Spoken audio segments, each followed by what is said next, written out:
Ladies and gentlemen, thank you for standing by. Welcome to Best Buy's second quarter fiscal year 2022 earnings conference call. At this time, all participants are in a listen-only mode. Later, we will conduct a question and answer session. At that time, if you have a question, you will need to press star followed by one on your phone. If you choose to be taken out of the question queue, please signal by pressing star followed by two. As a reminder, this call is being recorded for playback and will be available by approximately 11 a.m. Eastern Time today. If you need assistance on the call at any time, please press star followed by zero and the operator will assist you. I will now turn the conference call over to Mollie O'Brien, Vice President of Investor Relations. Please go ahead. Thank you and good morning, everyone. Joining me on the call today are Corie Barry, our CEO, and Matt Bilunas, our CFO. During the call today, we will be discussing both GAAP and non-GAAP financial measures. A reconciliation of these non-GAAP financial measures to the most directly comparable GAAP financial measures and an explanation of why these non-GAAP financial measures are useful can be found in this morning's earnings release, which is available on our website, investors.bestbuy.com. Some of the statements we will make today are considered forward-looking within the meaning of the Private Securities Litigation Reform Act of 1995. These statements may address the financial condition, business initiatives, growth plans, investments, and expected performance of the company and are subject to risks and uncertainties that could cause actual results to differ materially from such forward-looking statements. Please refer to the company's current earnings release and our most recent 10-K and subsequent 10-Qs for more information on these risks and uncertainties. The company undertakes no obligation to update or revise any forward-looking statements to reflect events or circumstances that may arise after the date of this call. I will now turn the call over to Corie. Good morning, everyone, and thank you for joining us. Today, we are reporting record Q2 financial results of $11.8 billion in sales and non-GAAP diluted earnings per share of $2.98. Comparable sales growth was 20%, and our non-GAAP operating income growth was 40%. We are lapping an unusual quarter last year as our stores were limited to curbside service or in-store appointments for roughly half the quarter. When we compare to 2 years ago, our results are very strong. Compared to the second quarter of fiscal 20, revenue is up 24%, and our non-GAAP operating income is up 115%. Clearly, customer demand for technology products and services during the quarter remained very strong. Customers continued to leverage technology to meet their needs, and we provided solutions that help them work, learn, entertain, cook, and connect at home.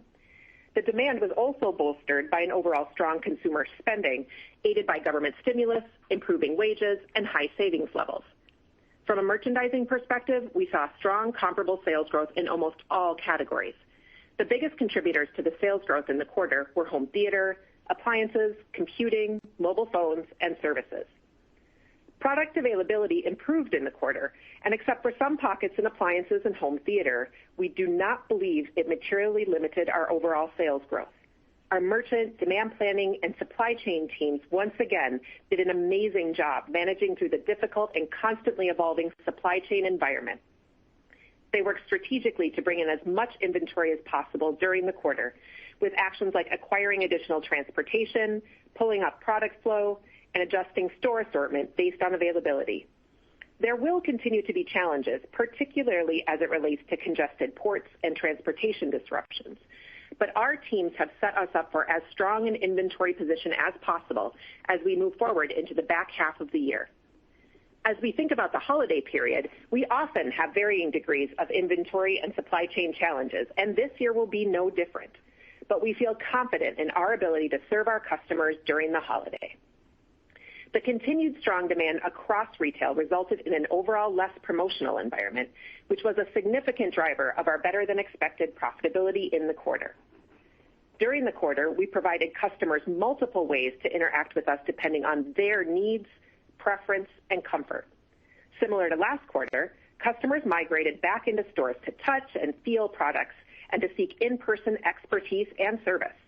At the same time, they continue to interact with us digitally at a significantly higher rate than pre-pandemic, as online sales were 32% of domestic revenues compared to 16% in Q2 of fiscal 20. Phone and chat volume also remained very high compared to pre-pandemic, and sales via these channels continued to climb. In addition, of course, we are interacting with customers in their homes, making large product deliveries, installing solutions, repairing products, and providing sales consultations. In fact, overall, we are helping our customers with their technology needs in their homes 20% more than we did 2 years ago in Q2 of fiscal 20. Through all of these interactions, across all of these touch points, 98% of surveyed customers tell us they feel very safe, which we believe is still incredibly important at this stage in the pandemic. I want to genuinely thank our store and in-home teams for creating this safe environment for our customers and for continuing to provide exceptional service, even in situations where customers resisted following safety guidelines and in some cases were disrespectful. For customers purchasing online, we delivered product with speed and convenience. Online sales package delivery was not only much faster than last year, it was faster than 2 years ago. Furthermore, we stack up extremely well versus our competition. Using a third-party service, we analyze competitor websites on a daily basis, and we consistently lead in the proportion of 1 day or less for published shipping time across a sample of higher volume zip codes and higher demand items.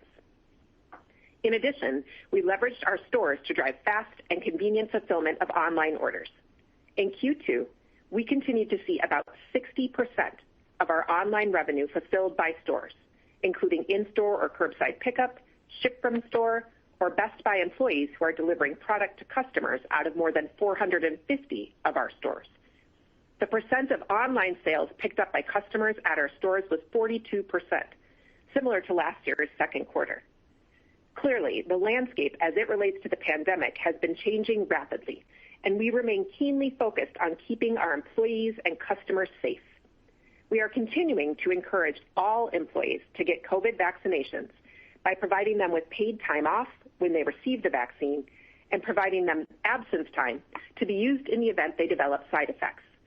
In June, we launched an employee sweepstakes with more than $100,000 in cash prizes to encourage our team members to get vaccinated. To show our appreciation for their hard work and ongoing efforts in the face of pandemic fatigue, we paid employee gratitude bonuses at the beginning of the quarter. In summary, our team has delivered incredible results. To all of our associates across the company, I thank you for your customer obsession, perseverance, and ingenuity. Of course, while we were driving these great Q2 results, we were also looking to the future.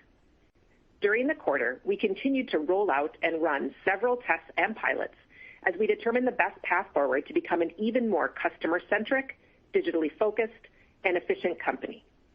We believe this is crucial to thriving in a new and different environment where customers expect to seamlessly interact with physical and digital channels throughout the shopping journey as they seek inspiration, research, convenience, and support. Last year, we introduced a very important membership pilot called Best Buy Beta.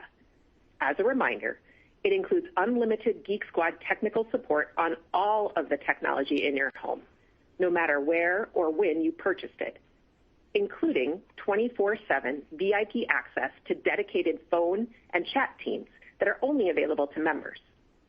It also includes up to 24 months of product protection on most purchases from Best Buy, free delivery and standard installation, exclusive member pricing, a 60-day extended return window, and free shipping of online orders, all for $199 per year. The offer is designed to give our customers the confidence that whatever their technology needs are, we will be there to help. It leverages our unique strengths and what we can provide customers that no one else can. The goal is to create a membership experience that customers will love, which in turn results in a higher customer lifetime value and drives a larger share of CE spend to Best Buy.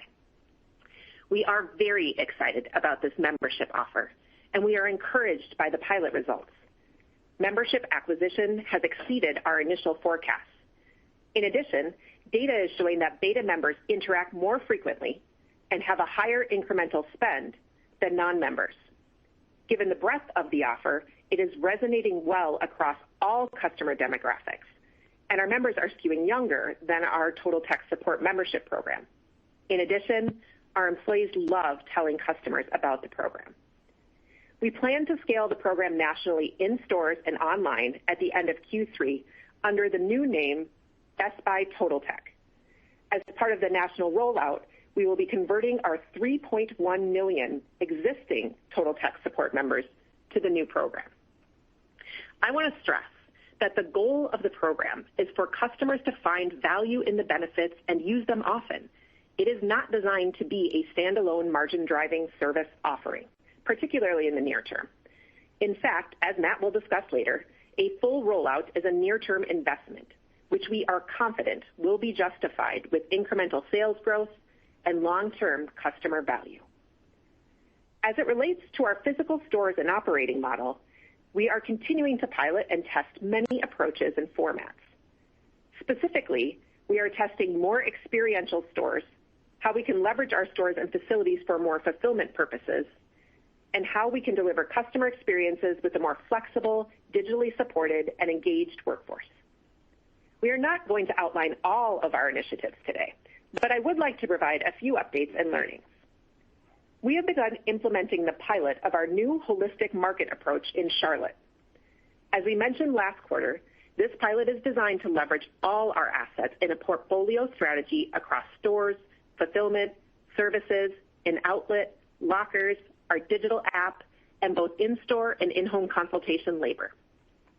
We will be testing an array of different prototypes, including remodeling a number of stores to 15, 25, and 35,000 square foot stores, as well as launching a few new smaller 5,000 square foot stores. We expect the full rollout of the pilot to span a few quarters, and several store remodels are currently underway, including the transition of one store into a new type of outlet. Our current 15 outlet stores focus mainly on large appliance and TV open box product. With this new outlet pilot, we will have open box product from all categories. It will also serve as the hub in a new services repair hub and spoke model we are testing, as well as an auto tech mega hub for our car tech installation. Of course, the reason we are piloting and testing so much is because we are trying some unique prototypes, and we need the opportunity to learn and adjust before we roll more broadly. For example, in our 4 Minneapolis test stores, where we reduced the shoppable square footage to 15,000 square feet to provide more space for fulfillment, we have been making adjustments based on customer and employee feedback. We've reflowed some of the layout, added signage to help customers understand the changes we are testing, and added assortment in areas like small appliances, printing, and accessories. We will continue to evolve these test stores based on learnings and feedback. As it relates to our Houston experiential 35,000 square foot store pilot, we continue to receive positive feedback from customers and employees on store design and the way we are showcasing products. In addition, year to date, this store generated higher revenue than control stores in the double-digit % range. Another pilot that we are excited to launch pre-holiday is our virtual store. For this, we are building out a physical store in one of our distribution centers that will have merchandising and products and will be staffed by dedicated associates, including vendor-provided expert labor. But it will have no physical customers. Instead, customers can interact with our experts via chat, audio, video, and screen sharing, depending on their preference, and be able to see live demos, displays, and physical products. We are excited about the customer use cases this provides. For example, you could be on our .com experience, click on a product you like, and be connected via video to a blue shirt in the Best Buy virtual store and never leave your living room. Or you could be standing in a store, scan a barcode, and be taken through your phone directly to this virtual store where an associate could answer your question. From a fulfillment perspective, our ship-from-store hubs we piloted last year were very successful, and we are continuing to iterate on the model. As a reminder, while all stores will continue to ship online orders, we are driving efficiency and effectiveness by consolidating ship-from-store units in a limited number of stores across the country. As we have evolved the model overall, we are using fewer stores than last year as hubs. In addition, we have begun remodeling a subset of stores to deliver an even greater portion of the volume, reducing the sales floor square footage and installing warehouse-grade packaging station equipment and supplies. These 13 locations should be rolled out by holiday and take on about 25% of the national ship-from-store volume. As you would expect, the various tests and pilots are intended to identify how our store portfolio should evolve, from the role they serve to their look and feel. As we learn from these tests, we will develop plans that likely include a rollout of investments in more stores and markets. We have also been evolving our labor model to meet our customers' changing shopping behaviors. For our employees, we are designing for more choice, flexibility, and career opportunity. We continue to see momentum with our Flexible Workforce Initiative, which is centered on store employees becoming certified to gain expertise to perform roles outside of their primary job function. At the end of July, 80% of our associates were eligible to flex into different work zones, and 50% of associates have earned 4 or more jobs. This allows our employees and us to schedule shifts more flexibly within the store and between channels, like virtual sales, chat, phone, remote support, or employee product delivery. And very soon, we will be able to schedule associates between stores within a market. This flexibility is important for all of our stores going forward, but even more important for our smaller stores with less labor. This new way of working empowers employees to develop their careers by giving them opportunities to learn new skills, broaden their experience, and have more flexibility in their jobs. They are equipped to confidently help customers in more ways, and our data is showing us that once employees add skills, they tend to drive a higher customer NPS. It also gives team members the ability to earn a different hourly wage depending on the job performed, and the potential for working additional shifts that otherwise may not have been available in their primary job function. We believe our Flexible Workforce Initiative can add to our ability to attract and retain our employees, particularly in this tight labor market. And in addition to the training and flexibility we offer, we have also invested significantly in compensation and benefits for our associates. On top of raising our starting wage to $15 last year, we provide a wide array of competitive benefits across many dimensions, including tuition reimbursement, employee product discounts, paid time off for part-time associates, backup child care, child tutor reimbursement, mental health support, and many others. Overall, we are operating with a smaller field workforce than we were pre-pandemic, which is very reflective of how the business model has changed as our online revenue has more than doubled from 2 years ago. We feel like we are largely at the right number as it relates to the strategic evolution of our operating model, the demand we are seeing, and the nature of our customer interactions. What is most important right now is to continue to learn and iterate. As you can imagine, having a more flexible workforce is a very important component of our operating with a smaller workforce, and technology is crucial to its success as well. In fact, technology is the underpinning to the success of our company strategy. We need technology tools and capabilities to help us as we transform and evolve the way we operate. This fact has been clearly reinforced by all of our pilots. There are a myriad of technology projects in development, but here are just a few examples. We will leverage the electronic sign labels in our stores to make it simpler and more seamless for customers to shop, especially in our stores with smaller shopping square footage. Specifically, we are adding messaging to the labels that mimics our .com experience. In other words, customers will easily be able to see if the product is in stock in that store or in another store nearby, and when it could be delivered and installed. We are also piloting mobile app checkout so that customers, particularly grab-and-go customers, can quickly check out without needing to interact with an associate. For our virtual store to really come to life seamlessly for our customers, we are building out a new digital communication platform that will combine multiple systems into one experience for call, chat, video, and screen sharing. This will quickly and seamlessly put our customers in control of how and when they want to be served across these vehicles. Of course, we are also continuing to make significant investments in fundamental technology capabilities like data and analytics and broader cloud migration in order to drive scale, efficiency, and effectiveness. Earlier this month, Fast Company named us to its 2021 list of the 100 best workplaces for innovators. This is our first time on the list, which recognizes companies that created cultures of innovation despite the challenges posed by the pandemic. During the quarter, we continued to expand our assortment in newer categories where we can leverage our ability to commercialize new technology. For example, in the past year across fitness and wearables, wellness and health, we have more than doubled our vendor partners and grew our SKU count by more than 150%. These include new products important to our health strategy, specifically those focused on conditional health management that help customers track blood glucose levels, keep tabs on heart data, manage weight, or even help identify allergens in foods. Furthermore, we are working with hospitals and care centers to curate health products for their patients on co-branded landing pages. Because customers are looking to us to complete their solutions, we are also expanding to additional adjacent categories. For example, we have expanded our assortment in categories like outdoor living as more and more consumers look to make over or upgrade their outdoor spaces. This includes products like patio furniture, grills, fire pits, and electric mowers, to name a few.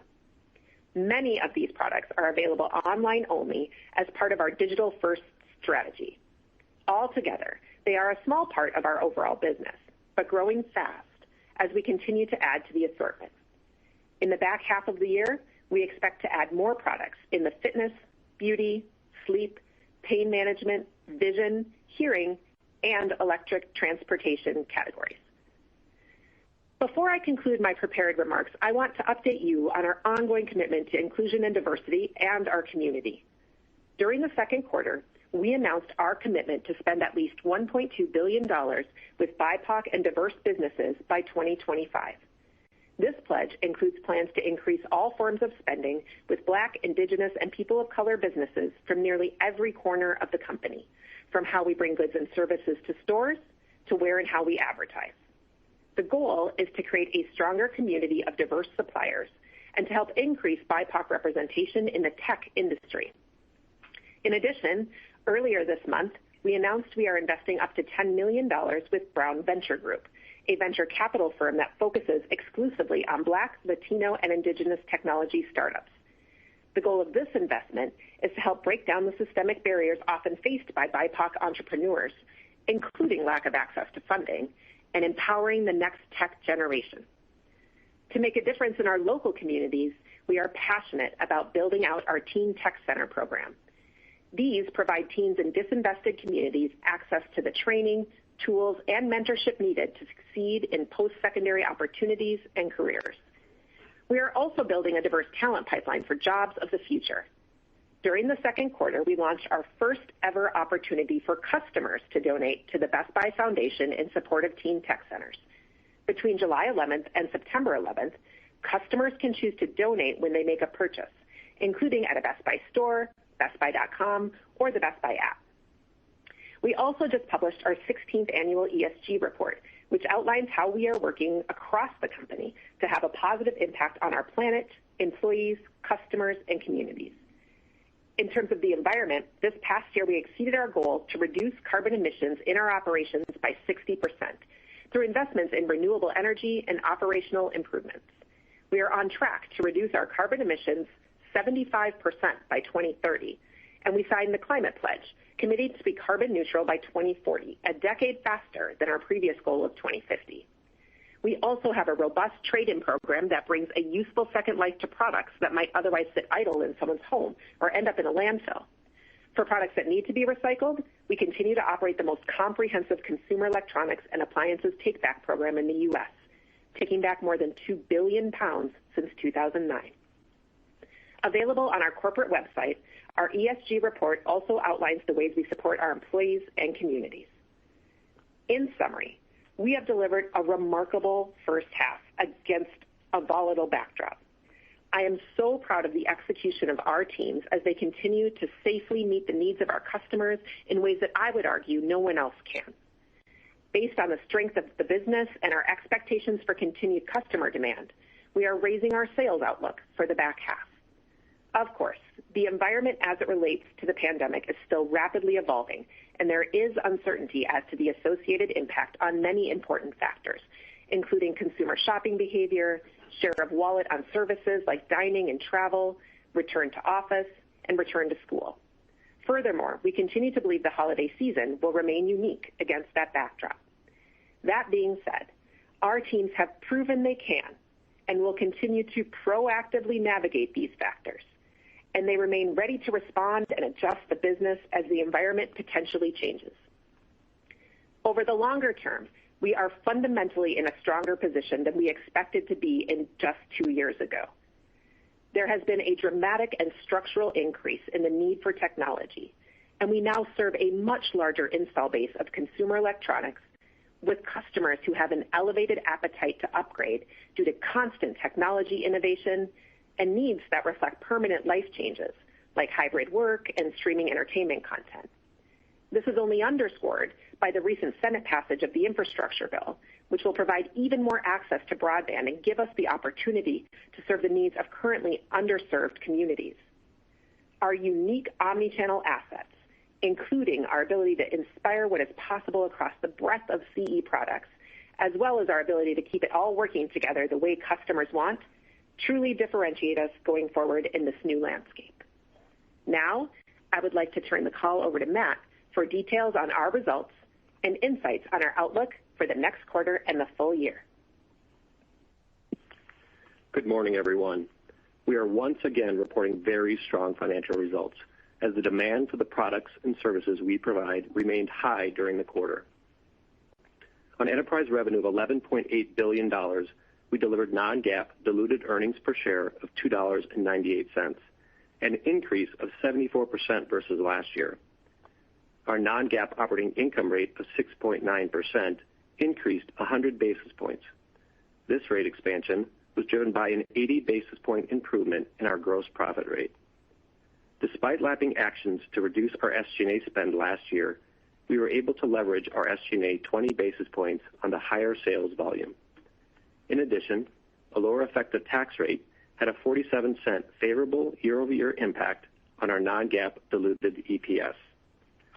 As a reminder, in Q2 of last year, our stores were closed to customer traffic for about half the quarter, while we were helping customers through our curbside service and in-store appointments.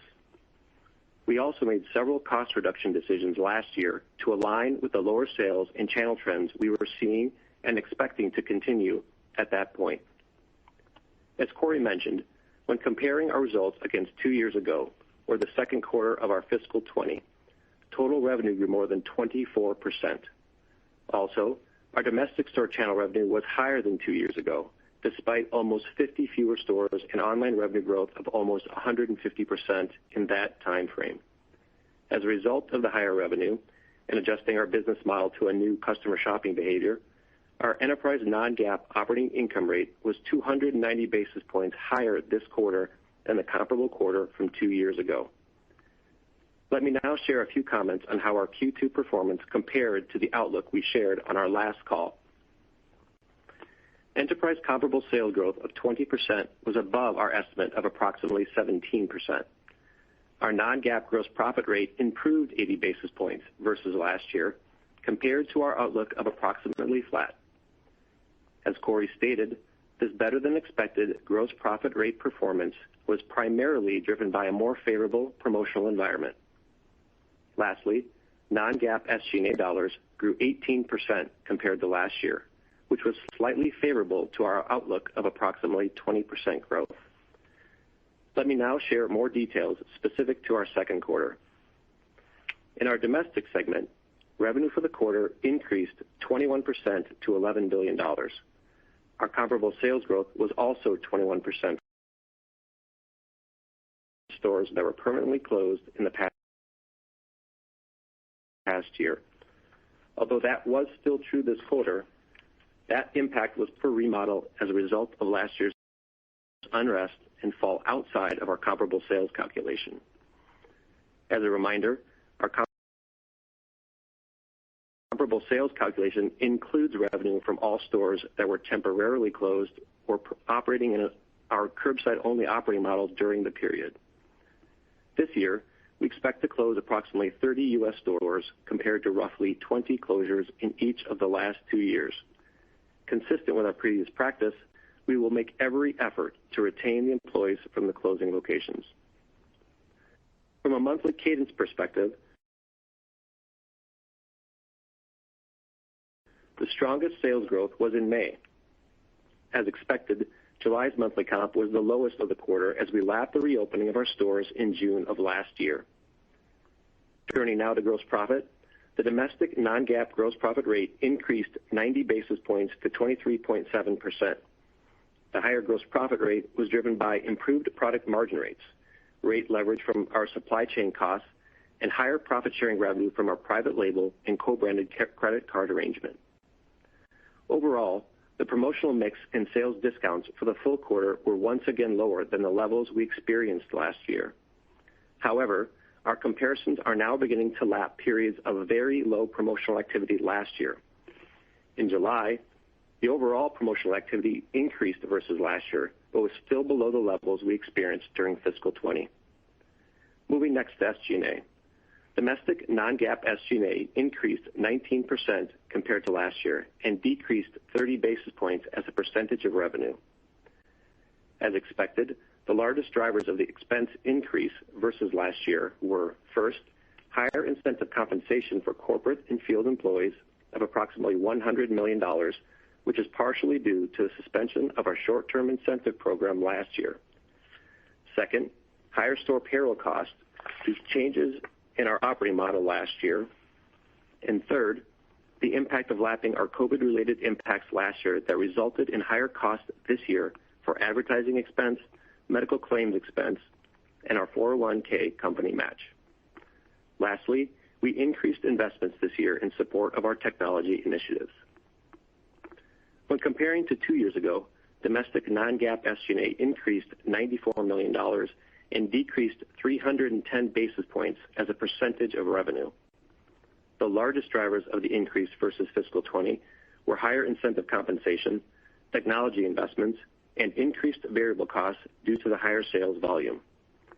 Partially offsetting these items was lower store payroll expense.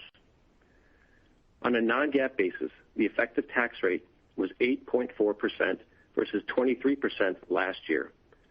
The lower Q2 fiscal 22 rate was primarily due to a multi-jurisdiction, multi-year non-cash benefit from the resolution of certain discrete tax matters.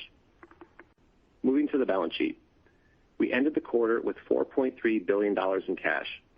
At the end of Q2, our inventory balance was 55% higher than last year's comparable period and was 23% higher than our Q2 ending inventory balance from 2 years ago.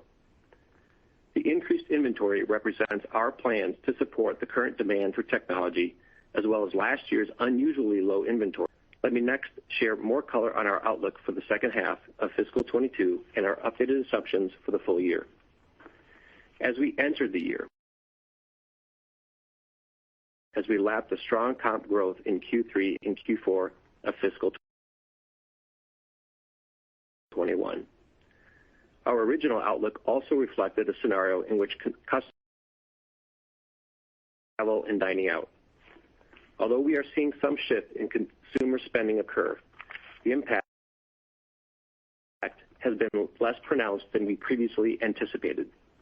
We now expect our comparable sales growth to be down 3% to flat to last year in the back half, which is a significant improvement from the high single-digit decline we expected entering the year. Like other companies, we continue to monitor the evolving impacts of the pandemic and supply chain pressures driven by global demand. We continue to be confident in our ability to navigate the ever-changing environment. For the second half of the year, we expect non-GAAP gross profit rate to be down approximately 30 basis points to last year, which compares to 60 basis points of expansion in the first half of the year. The primary drivers of the sequential decrease include the impact of rolling out Total Tech, increased promotional activity, and less leverage on our supply chain costs than we experienced in the first half of this year. The gross profit rate pressure of our new membership offering primarily relates to the incremental customer benefits and the associated cost compared to our previous total tech support offer. This pressure is expected to have a larger impact to our fourth quarter than in the third quarter. Now, I will provide some color specific to our outlook for the third quarter. We expect comparable sales to be in the range of down 3% to down 1% to last year, which is on top of our 23% comparable sales growth in the third quarter of last year. Our revenue growth to start this quarter has been approximately flat to last year for the first 3 weeks. From a gross profit rate perspective, we are planning for a non-GAAP rate that is approximately 30 basis points below last year's rate. From a non-GAAP SG&A standpoint, we are planning dollars to be approximately flat compared to last year, as we expect the lapping of last year's $40 million donation to the Best Buy Foundation and lower incentive compensation to be largely offset by increased technology investments and higher advertising expense.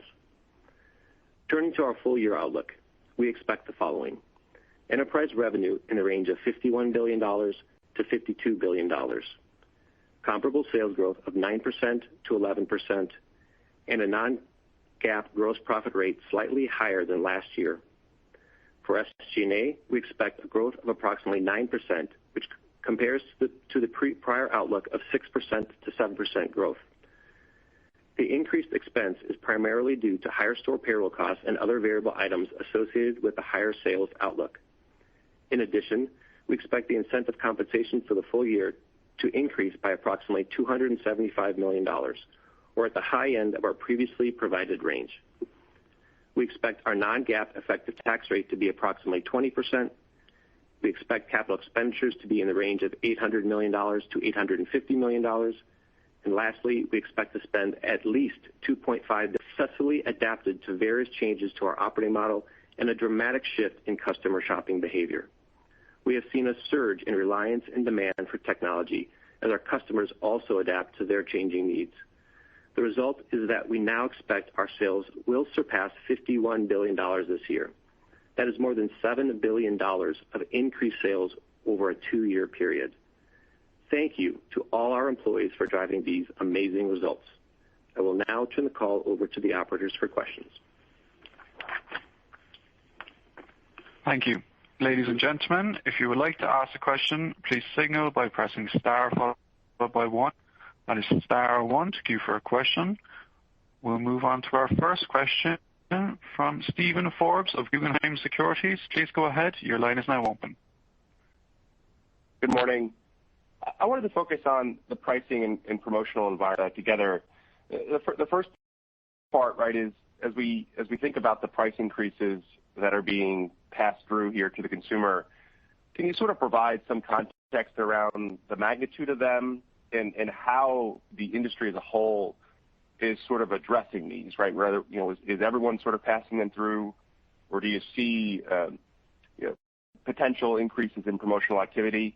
And then the follow-up to that is, as we think about the holiday period, right, and in past years, right, other competitors utilizing the category to drive traffic during the holiday period, can you sort of talk about the expectation, right, for holiday as a whole as it relates to frequency and depth of promotional activity?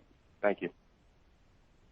Why don't I start and then Corey can jump in. I think there's a few questions in there. Overall, what we're seeing was the first half of this year was less promotional, similar to the trends we experienced last year during the pandemic. As I said in my comments, we are starting to see us lap those periods of very low promotionality. As in July, we're actually seeing the mix of items on promotion and the discounts associated with promotions are actually higher than last year. So we're starting to see a bit more return to a promotional level that's more than last year, but still still less promotional than 2 years ago. And so we do see that increasing. And over that period of time where promotions have been lower, customers have been essentially paying higher prices because the cost, we haven't been promoting as much. So that's certainly part of the aspect. Also within pricing, we certainly are seeing a little bit of inflation as well as you look at the price of the goods. In some cases, those are being passed on to consumers. Appliances is an example where there has been increases to the cost of those goods, which the industry is generally passing on. But overall, inflation hasn't been a bigger part of our ASP increases. It's been more on the promotionality versus inflation has been relatively small impact in the first half. It might be a little bit more in the back half, but I wouldn't expect inflation as it relates to pricing to be as significant. And I would just simply underscore our priority is always to be priced competitively. And that will be the case no matter what's coming through the costing side of things. And as we head into holiday, specifically to that part of your question, we said, even in the prepared remarks, we would expect the back half to be more promotional. And Matt alluded to July being a little bit of that lead in to what we're seeing. And we would expect the products that we sell to be products that people environment to heat up correspondingly. And so that is part of what's embedded in the guide going forward. Thank you. Best of luck. Thank you. Thank you. We will now move on to our next question from Peter Keith of Piper Sandler. Please go ahead. Your line is open. Hey, good morning, everyone. Thanks so much. Great results here. I was hoping you could flesh out a little bit more on the membership program. It seems interesting. I guess for the same price, it's basically an upgraded Total Tech Support. Can you confirm that's going to be in all stores by year end? And then with the gross margin pressure you're experiencing, is that something that will be ongoing, or is it more of an annualized effect as the program gets ramped up? Thank you, Peter. I'll start, and then Matt can talk a little bit about financial ramifications. So what was important to us in beta was understanding how can we build on some of what we're learning in Total Tech Support in terms of what our customers love, but add on to that what we think will continue to provide them value over time. Like many membership programs, ours is continuing to evolve based on what we are learning distinctly from our customers. And so we started testing beta actually just at the very beginning of this fiscal year. And as we said in the prepared remarks, we're definitely seeing an uptake that is greater than both what we expected, greater than what we were seeing in Total Tech Support. And I think it's this combination of features that we talked about in the prepared remarks that are making our customers come to us more frequently and, like we also said, spend a bit more each time that they're coming to see us, because you have this combination that keeps customers very sticky to the Best Buy brand. And so this is really an evolution of what we had learned in Total Tech Support. Started testing the very beginning of this year, and then we plan to actually roll out toward the end of Q3. So it will be in place, like Matt said, and have a bigger impact for Q4. But the key for us is that we expect the membership to grow faster than what we saw in TTS, and we've seen it play out in the pilot. And we're going to keep iterating on the offers, frankly, depending on what it is that customers really value and what it is that keeps them loving our brand and very loyal to the brand. I'll let Matt talk a little bit about the financial implications. Yeah, thank you. Thanks for the question, Peter. Essentially, as you would imagine, the Total Tech offer is just far more inclusive to benefits to our customers, and so with that, we're seeing more costs associated with Total Tech. It just has more enhanced benefits than what we had offering in TTS, and that is essentially driving the gross margin impact in the back half of this year. The intent of Total Tech is not to actually drive margin rate. The intent of Total Tech is for us to increase sales and therefore leverage more sales into the future. So the short-term impact certainly is going to be a gross profit rate impact. As you look forward, the intent is for not to be gross profit accretive, because what we want people to do is to use it more. That usage will create more sales and create more leverage on our bottom line in the future, and that's kind of the overall tech. But as you would imagine, the enhanced benefits do come with more cost, but we believe that will keep people stickier and coming back and increase our share of wallet with them. Okay, sounds great. Thanks for the feedback. Thank you. We'll now move on to our next question from Michael Lasser of UBS. Please go ahead. Your line is open. Good morning. Thanks a lot for taking my question. So your guidance now includes the expectations that your comps can be flat down in the second half of this year versus last year. You previously assumed it was going to be more like down high single digits. It sounds like the difference being that consumers have yet to really shift their wallet to the categories that you expected. Do you think this reflects some permanent change in behavior, or it's going to happen? It's just that it's not going to happen the second half of the year, and it's going to be more like a 2022 event. And within that, can you also give us an indication how you factored in any sort of composition of your inventory in the back half? Meaning, while it's up significantly overall, are there any areas where you might be a little short on inventory that will lead to some out of stocks, and you factor that into the flat to down 3%? So I will start particularly on the wallet shift question. We noted in the prepared remarks that we definitely are seeing that shift happen slower than what we thought. And it's less been a shift. It's actually been, for a while, we're seeing growth in both sides. And as Matt said, as the pandemic has kind of redoubled its efforts, we've seen it shifting away a little bit from some of the experiences. But we've just seen this growth continue, honestly, in both experiences and on the retail side. I think we're pragmatic, and we've said in the prepared remarks, we believe at some point that shift will continue to happen. I think it is being pushed out of it. But importantly, there are also systemic changes that have happened in the way that all of us live, right? If you think about something like hybrid work models, that's not just something that's going to happen in the back half or in a quarter. That is likely a new way of working going forward. Or streaming and the amount of streaming content. That's not just in the moment change. That is a change in how people will consume content going forward. And so I think, honestly, you have a little bit of both sides here. You have real systemic changes that have happened in the way that we live. And there's, I think, been a push out in people really shifting hard that spending to experiences. And then part of that just being how healthy the consumer is in terms of still savings rates that are at all-time highs and very healthy balance sheets, access to credit, and all of those fundamentals staying really solid, I think, is helping, buoy this demand across both experiences and retail.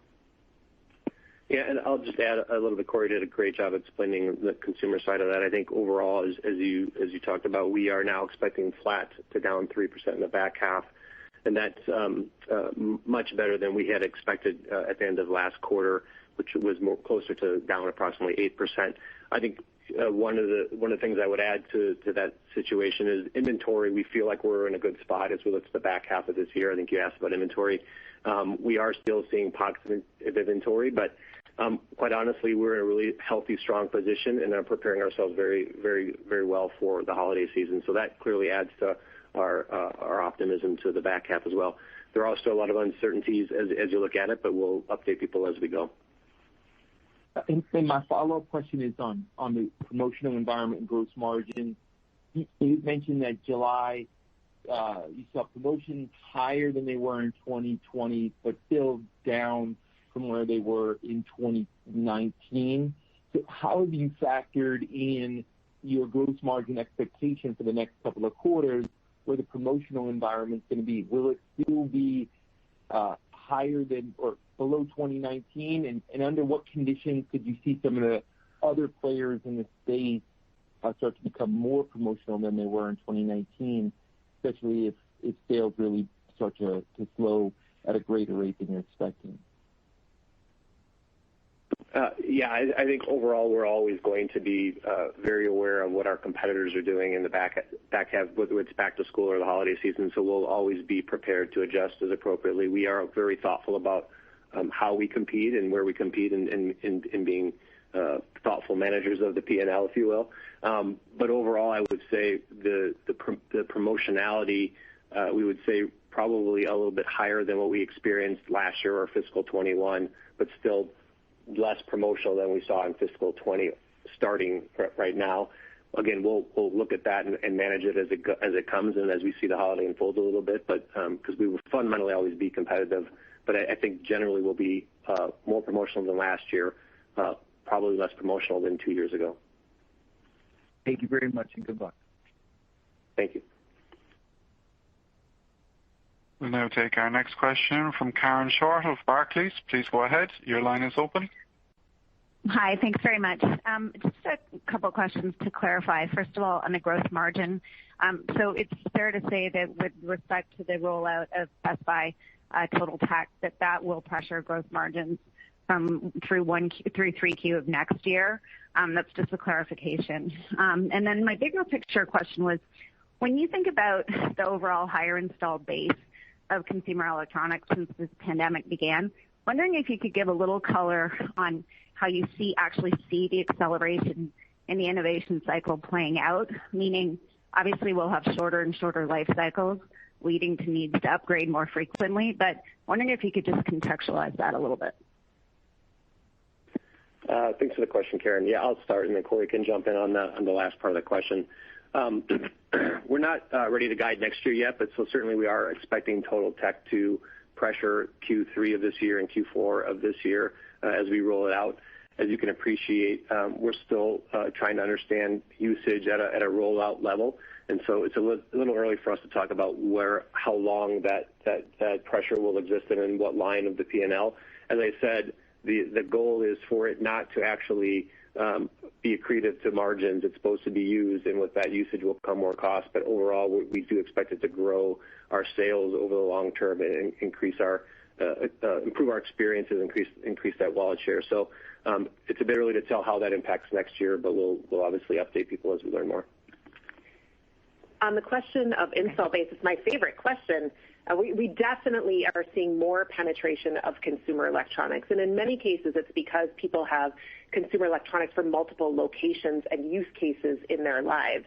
Right? In a hybrid work model, I might have one set up at home, I might have one set up at work, I might even have one set up for on the go. And so you've seen this deeper penetration than ever into people's homes and lives. What's interesting about that is what you hit on in terms of innovation. I mean, obviously you've got some of the world's largest companies that have both benefited from that deeper penetration, but also, of course, are going to continue to innovate in a way that will inspire customers to replace.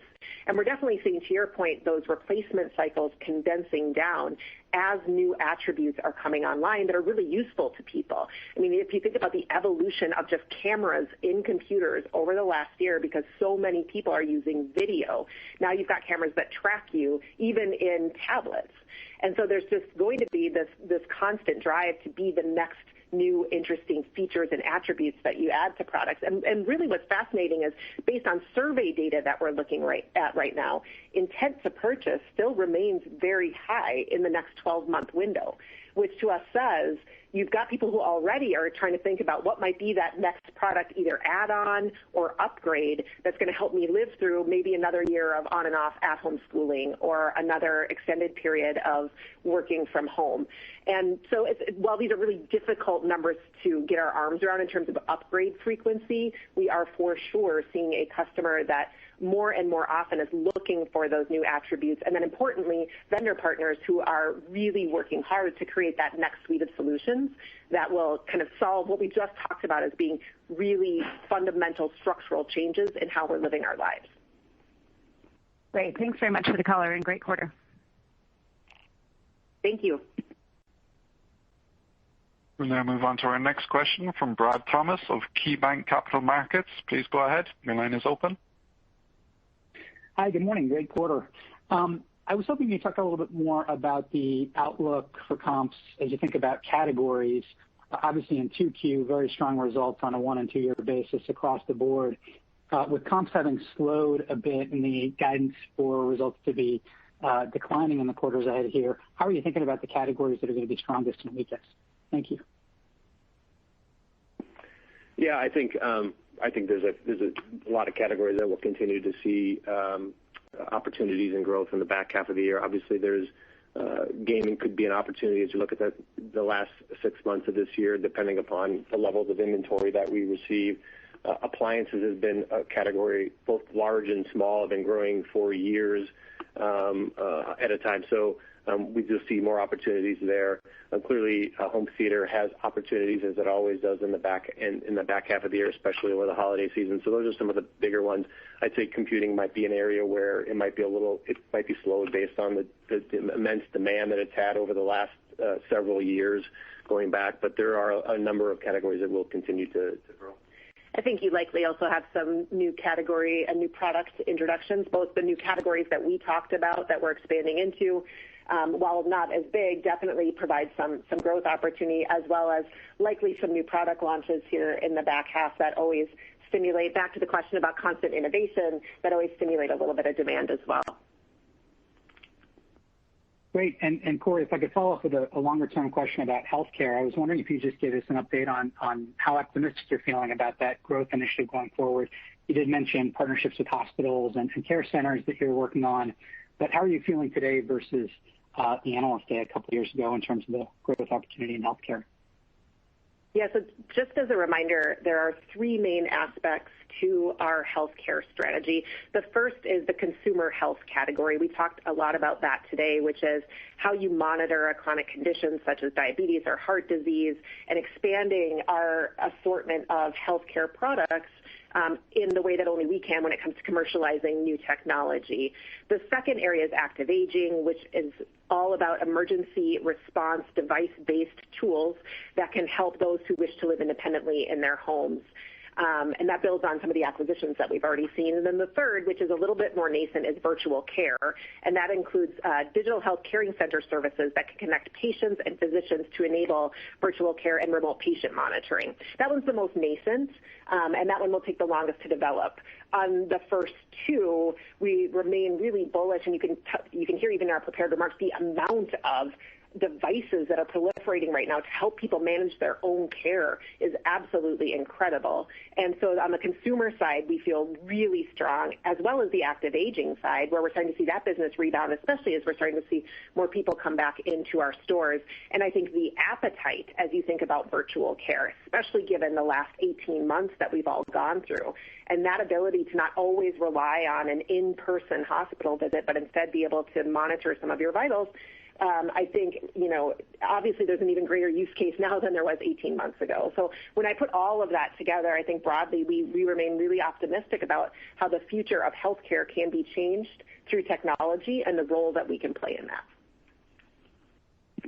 Really helpful. Thank you so much. Thank you.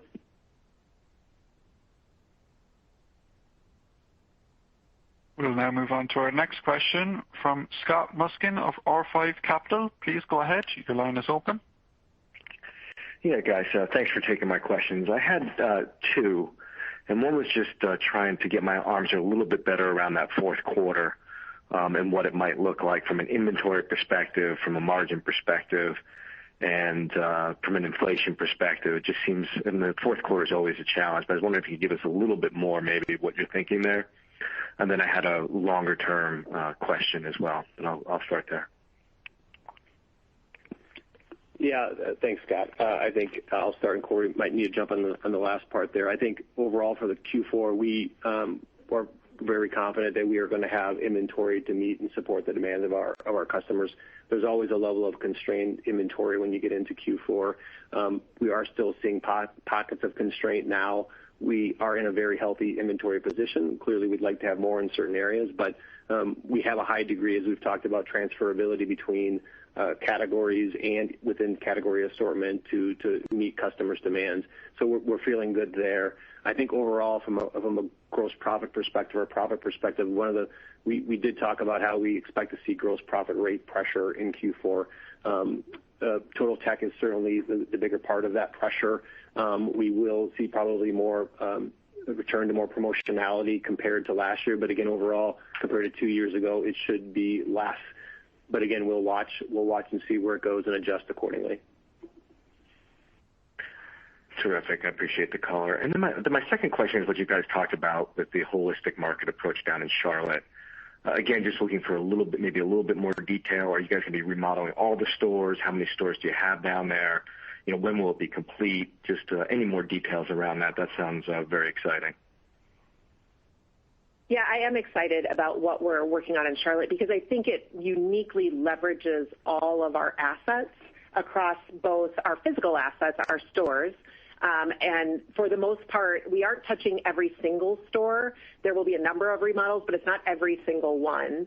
But it also leverages our unique people assets, our consultants and designers and advisors in our stores, and leverage them across not just like conventional store footprint, but also in places like an outlet or in places like an auto tech mega hub, which might have 8 or 10 auto bays where you can work on all the cars together, as an example. And we said in the call, I think it's going to take a couple quarters for us to roll everything out in the market. And then obviously there's still our operating model changes that go with that as you learn how to more flexibly operate all of these models. But the goal for us is balancing, this isn't just about like quantity of stores. This is about what you want each of your physical footprints to do for you, and then the operating model and the people flexibly working around that physical footprint in a way that uniquely provides customers both that inspiration and support that we offer that really, no one else can. And so I think this is our very best foot forward, not just on one concept, but trying to put all the concepts together and say, if I want to serve a market, how might I help a customer navigate different Best Buy experiences and also help our employees work more flexibly across all those experiences? Perfect, thanks. And just want to see you guys. I was going to say, you guys have done an incredible job given what's been thrown at you. So, nice work. Thank you very much. That means a lot.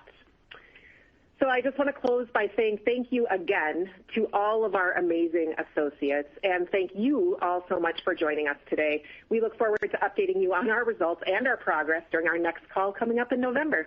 Have a great day.